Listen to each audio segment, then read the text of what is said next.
van a ser asintomáticos u oligosintomáticos, es decir, con muy pocos síntomas, algunos de los cuales se confunden inclusive con cuadros respiratorios propios de la época, cuadros virales propios de la época, como resfríos, por ejemplo. Ajá. ¿Y hay alguna manera de saberlo, o simplemente con el hisopado se puede confirmar eso?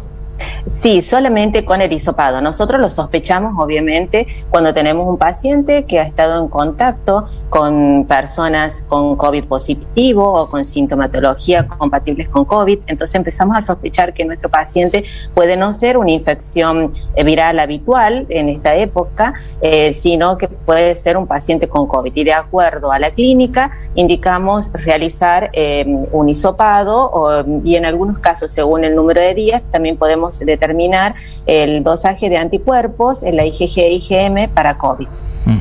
En el caso de alguno de estos chicos ¿ha necesitado internación, ha necesitado algún tratamiento un poco más complejo? De mis pacientes, gracias a Dios, no he tenido que internar a ninguno de mis pacientes. Sí sé que hay niños que han estado internados con COVID positivo. Generalmente los que se van a complicar son aquellos pacientes que tienen enfermedades de base. Y esto, recuerden que en el mes de abril hubo una alerta porque hablaban del Garrahan, que estaba con la ocupación, digamos, completa de camas COVID, pero también tenemos que recordar que yo estuve viendo las estadísticas y analizando y teniendo en cuenta lo que la Sociedad Argentina de Pediatría nos informó, y es que en realidad los pacientes que han requerido internaciones, digamos, en terapias intensivas, que han estado muy graves, han sido un porcentaje mínimo. Se considera que solamente el 0.6%, y otras estadísticas hablan del 0.44%, son pacientes que van a requerir internación. Y nosotros estamos dentro de esos porcentajes en nuestras provincias. Es muy escaso el número de niños que hemos tenido que internar. Si bien yo no estoy en la parte pública, pero sí en mi consultorio, que atiendo bastantes pacientes, gracias a Dios no he tenido niños graves. Bien. Doctora, y en este marco, a ver, quiero saber su opinión profesional, y también muy bien su opinión en referencia a ciudadana, como ciudadana de acá de la capital. El debate está ahí, una división sobre si las clases presenciales deberían llevarse a cabo o no. ¿Qué opinión tiene al respecto? Bueno, me imaginé que iba a ser la pregunta típica. Sí. Evidentemente, bueno, desde la Sociedad Argentina de Pediatría se estuvieron emitiendo comunicados en donde se solicita que las clases sean presenciales, porque tanto a nivel nacional como a nivel internacional, las estadísticas nos dicen que los niños no se contagian o no van a ser el principal fuente de contagio el regreso de los niños a la escuela. Lo que sí estamos viendo, y eso sí lo estoy viendo en mi consultorio, es el impacto que ha tenido esta cuarentena en nuestros pacientes. En la escuela no solamente se aprenden, digamos, se adquieren conocimientos, sino también hay una contención en muchos casos, sobre todo los niños más vulnerables, aparte de la sociabilización y, digamos, de estar en contacto con otros niños, fundamental, y con sus docentes. También tenemos que recordar que el acceso a la tecnología no todo el mundo lo tiene. El acceso al internet, el uso de computadoras. Recordemos que en algunas casas existe un solo teléfono, o si tal vez puedan tener una sola computadora. Entonces el acceso digamos, a la educación no está garantizado en todos nuestros pacientes. Y particularmente yo estuve hablando con sobrinos que son profes de educación física y que, bueno, están en contacto con los chiquitos de primaria, y yo le preguntaba cuál era el comportamiento, y también hice una relación con el comportamiento que tengo mis pacientes en el consultorio.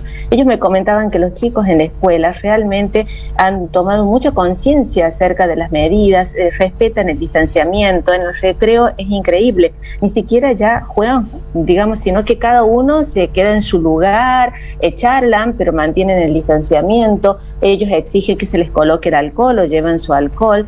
Y yo también lo veo esto en mi consultorio. Los niños han tomado mucha más conciencia de estas medidas que nosotros los adultos. Por ejemplo, en mi consultorio la mayoría de pequeñitos vienen con barbijo, si bien nosotros sabemos que está indicado el barbijo a partir de los 2 o 3 años. Hay chiquititos más chiquitos que ya quieren usar el barbijo, y cuando les voy a revisar la garganta me dicen: no, doctora, no me puedo sacar el barbijo. O sea que realmente han tomado mucha conciencia de estas medidas. Entonces, tal vez somos los adultos los que no tomamos todavía conciencia de esta enfermedad y, por ejemplo, es lo que me contaban mis sobrinos, que a veces cuando salen los papás están sin barbijo, no han respetado el distanciamiento cuando están esperando a los niños, o tienen mal colocado el barbijo, y eso también lo veo en el consultorio. Los papás a veces no se colocan correctamente el barbijo, pero sí los pequeñitos. Bueno, en este concepto cree que si los niños han tomado conciencia que se cumple el protocolo dentro de la escuela. Se tiene que cumplir el protocolo, es decir, esto no lo inventamos nosotros, esto es a nivel internacional, desde inclusive la Sociedad Argentina de Pediatría ha emitido comunicados desde octubre del año pasado, viene haciendo hincapié cómo van a ser las medidas en el regreso a la escuela. También, por supuesto, depende de cada comunidad y depende de la situación epidemiológica de cada provincia, pero si la situación epidemiológica de la provincia lo permite, se debe regresar a la escuela haciendo las burbujas, manteniendo el número de niños, digamos que sea el número de niños adecuados, de acuerdo a cada burbuja, y por supuesto estar atentos ante algún caso sospechoso o positivo de COVID. Se debe, actuar de acuerdo a eso. O sea, de que realmente, si nosotros, mantenemos todas estas medidas, los niños debieran volver a la presencialidad. Considero que es necesario. Estoy teniendo, Nicolás, muchísimos chiquitos que están muy afectados emocionalmente. He tenido muchos pacientes, no solamente adolescentes, porque uno diría, bueno, el adolescente es más propenso a esto, sino también niños pequeños que están sintiendo esta cuarentena, aislamiento, y lo están manifestando en sus cuerpos, dolores abdominales, diarreas, vómitos, que no se explican por otra cosa más que el estrés. Inclusive broncoespasmos, cefaleas, y que no tienen otra explicación y que no son, por supuesto, COVID, pero realmente estoy bastante preocupada por esta situación. Bueno, esperemos ese que, dato ese dato es importante, ¿no? Porque por ahí no tomamos conciencia de que el estrés se puede manifestar con los síntomas de algún otro problema, y qué sé yo, esto que marcaba usted, dolor de cabeza o diarrea, que pensamos que puede ser que haya comido algo que le hizo mal, y va atado al estrés. Entonces, como papá tenemos que tener en cuenta este tipo de cosas también. Seguro, Nicolás, la alteración en el sueño, los insomnios, también tenemos que tener en cuenta a nuestros pacientes. Por supuesto, ustedes saben que tengo muchos pacientitos que son desde chiquititos mis pacientes, como Sofía, y los conozco, y puedo determinar que en algunos casos no son cuadros, infecciosos, o que estén dando, por ejemplo, esa sintomatología o alguna otra causa, sino está relacionado con el estrés. Así que me parece importante que lo tengamos en cuenta, sobre todo como papás, lo que están pasando nuestros pequeños, ¿no? Y esto no hablemos de los niños que tienen una situación de vulnerabilidad en sus domicilios. Es bastante preocupante. Doctora, y la última, por ahí hay preocupación de papás que dicen, está bien, el niño por ahí no tiene síntomas graves, pero él se puede contagiar en la escuela y me lo trae a mi casa, y yo tengo el abuelo sí es una persona de riesgo. ¿El niño puede contagiar de la misma manera que un grande a otra persona de COVID?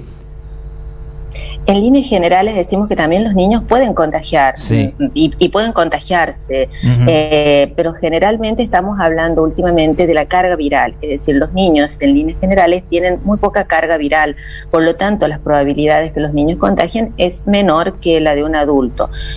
Esto parecería estar relacionado con los receptores por una enzima convertidora de angiotensina 2, los ECA2, que es donde el virus, a través del cual el virus entra a las células. En los niños, en los menores de 18 años, la expresión de esta enzima es mucho menor que en los niños mayores de 18 años, por lo tanto, se considera que esa puede ser una de las causas por las cuales nuestros niños se contagian, y al contagiarse tienen, menos sintomatología que una persona mayor. Y que también este contagio estaría relacionado con la carga viral, es decir, cuanto menos carga viral, menos probabilidades de que contagien. Pero por supuesto, siempre tenemos que tener cuidado con los protocolos, o sea, si se mantienen los protocolos, si el niño mantiene su barbijo, si mantiene su distanciamiento, si la escuela cumple con todos los protocolos, si se hacen las burbujas, las probabilidades de contagio son bajas. En realidad, debemos preocuparnos más que en el contagio en la escuela, el contagio, digamos, de nosotros los adultos, que por ahí no mantenemos todas estas conductas adecuadas. Por eso insisto, en la escuela es tal vez, y esto no lo digo yo, ¿no? Esto es a nivel de la literatura internacional, de lo que estamos viendo en otros países.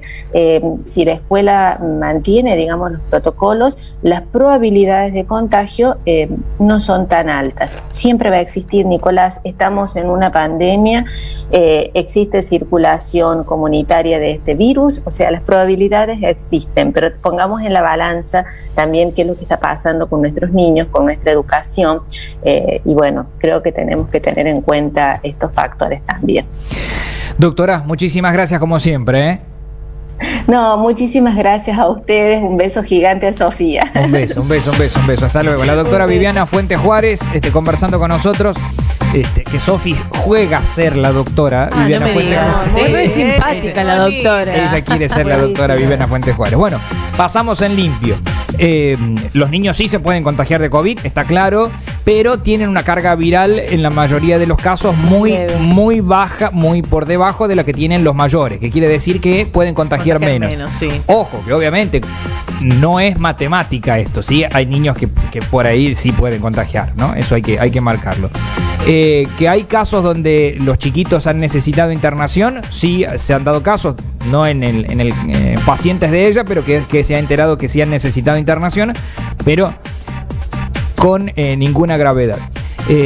Acá juega muy fuerte el problema de base que puedas tener. Obviamente, si es un nene que por ahí tiene problema de asma, no es lo mismo. Si hay chiquitos que ya tienen diabetes, obviamente que estamos hablando de algo de riesgo ya. Que son un paciente de riesgo, que obviamente que se los cuida de otra manera. Pero marca ella, desde su lugar, ¿no? Que las escuelas deberían volver con la presencialidad porque los niños han adoptado como corresponde las medidas de prevención. Bueno, pero es algo que vemos normalmente, ¿sí? Por eso te digo, Nico, en la escuela están más seguros. Los chicos tienen el protocolo que hasta cuando salen al recreo no van a poder juntarse, están todos, digamos, tienen pintadito su lugar donde cada uno tiene que merendar, tiene que sentarse solito.